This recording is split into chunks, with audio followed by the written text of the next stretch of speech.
as you see, we have a lot of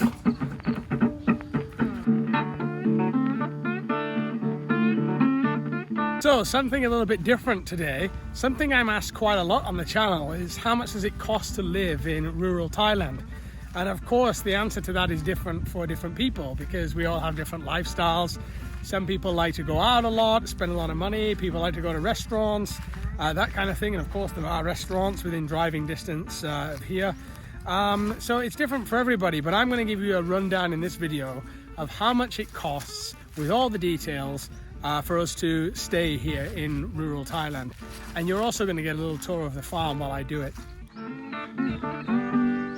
So water. So there's two types of water we're using here on the farm. One is the drinking water, which we buy in bottles, which I'll show you in a second. The other one is what we use for washing the dishes, for baths, showers, for the toilet. And that's all provided by this pump here. So all our main water supply is actually free. We don't cost us anything.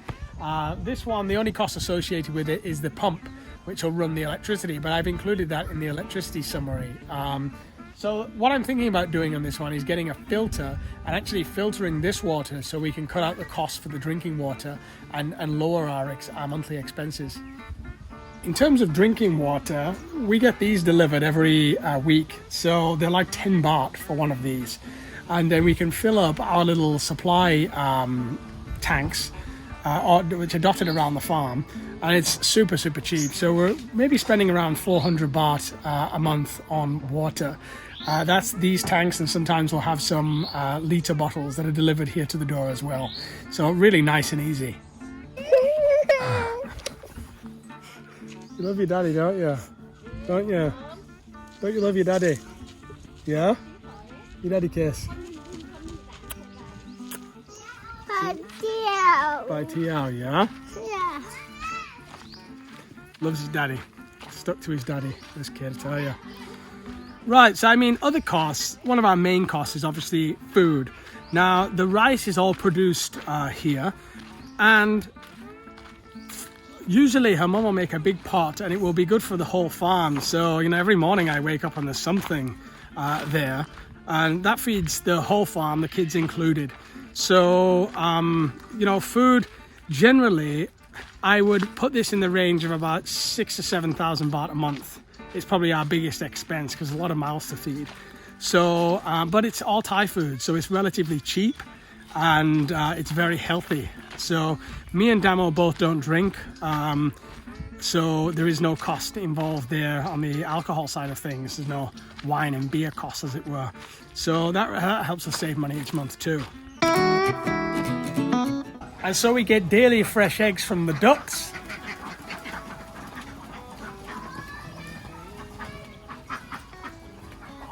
A little bit antisocial. And of course the chickens. Small things like chili and eggplants are produced here in the vegetable patch, along with some leafy greens and tomatoes, lemongrass, pumpkin, some kale on the go, and of course pad chee, which is used a lot in Thai dishes.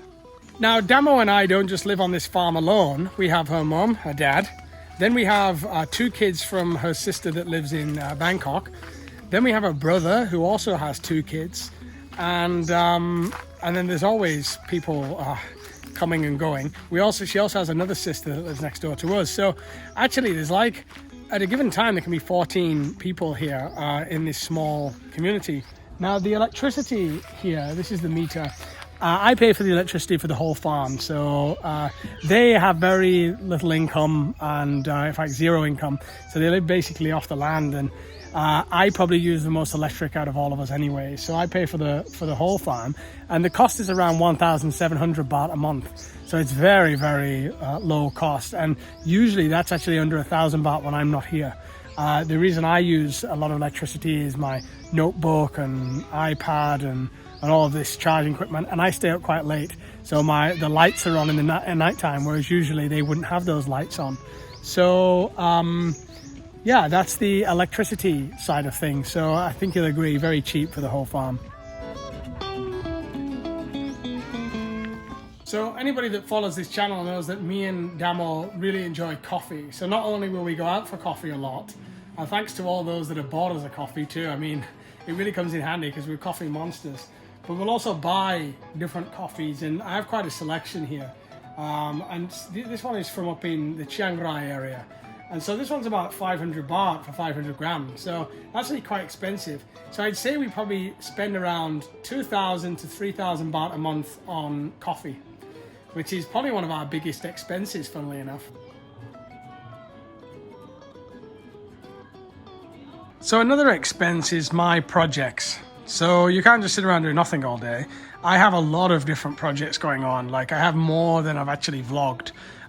People already know about the seeds and the cactus, but I have a lot of other projects, about 4 or 5 other projects. We are going to be looking at growing strawberries here, which is something I'm working on now and researching. It's going to be a long process. Of course, our garden. I probably spend around 5,000 baht a month on different projects that I'm up to. So whether that's the garden or some DIY projects, or it's something that I'm working on with growing stuff, whether it be cactus plants or whatnot. And as you see, we have a lot of animals on the farm too. Chickens, dogs.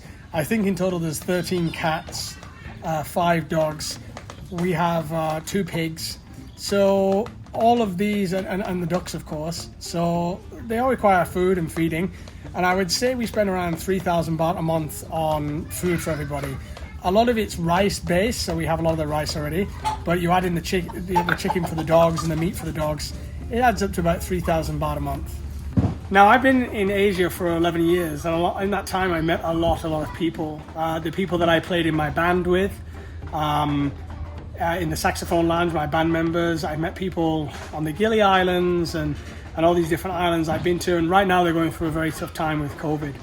And so Damo and I try to donate money every month as well. So usually it's in the range of about 4,000 to 5,000 baht a month, which is just what we give away. So, and we set that, it's a little bit more now because of the COVID situation. We have friends that are in real trouble. And so we've covered some people's rent and stuff like that, which is super cheap in Asia, and just kind of helped people where we could. And that's been going on for about a year now. And we always allocate that money every month to just kind of give away. There's also a portion of the money I give away to Damo's family, sometimes to her mom and dad if they need something, a couple thousand baht a month or something. And then also I'll give her brother a little bit of something. I mean, these guys, like, they have very little and they never ask for anything, and they live very simply, and they take care of me here. Like, our mum's always cooking, her dad's always helping me with the garden, her brother's always driving us around places, as you might have seen in the vlog. So for me, it's nice to be able to help as well with the things that I'm doing. Now, some other costs, of course, are costs associated with this. And so, and just, day-to-day living, the internet. So we pay around 660 baht for the internet, and I cover that bill here too as well. So, that's pretty cheap. And actually, it's fast enough. It takes me about 20 hours to upload a video, to one of these videos. So usually I just leave it running overnight. The editing's actually much faster than the upload. Okay, so then there's obviously petrol. So we have the motorbike here, which probably gets about 200 baht a month in it. Next to nothing. I mean, it runs on fumes, that thing. And then the car, I probably put about 1,500 baht a month in the car. So, which actually is really good considering we buzz around everywhere. The car's used communally. So her brother will use it sometimes and he'll top it up with petrol. Maybe her dad uses it to go somewhere, he'll top it up with petrol. So our Uncle Monk also uses it. So usually I put about 1,500 baht in that just to buzz around. So I think very, very reasonable compared to the UK. So if you're parents, then you'll know that one big cost is obviously milk and nappies. I buy it in bulk, so I'll buy like nappies, maybe 2,000 baht a month, and the milk probably another 3,000 baht a month. So actually Damo covers the milk with her little business. So she buys milk for not just Otis but all the other kids too. So that's kind of a big expense for us as well, but a necessity. The kids, just like any other kids across the world, need and use nappies, and we don't like the waste element of it, of course. It's a problem, but you know, her mum did have them in these kind of reusable nappies, and really wasn't working out, you know. She had to wash the bedding and stuff like that every day, and it was doing more environmental impact with, you know, running the washing machine every day because of all these accidents. So I'm sure there's a better solution out there, but at the moment this is what we've got, and the milk is developed for kids, so it's a good safe milk, and that's part of our expenditure here. So there it is. I think I've covered most things. Now, of course, there's odd expenditures here and there, like little things we didn't plan for that we buy, and that kind of adds to the bill. So for miscellaneous, I'll put, you know, 2,000 baht. You'll see the sum total there for our monthly living in rural Thailand. On top of this, I should mention that each year there's obviously visa costs. I have small things like, you know, I smoke a pipe, and I'll buy this pipe tobacco. This one was actually 2,000 baht from Bangkok, this Peterson summertime. But this tin will last me for about 6 months or something. But it's kind of one of my other big expenditures, I guess.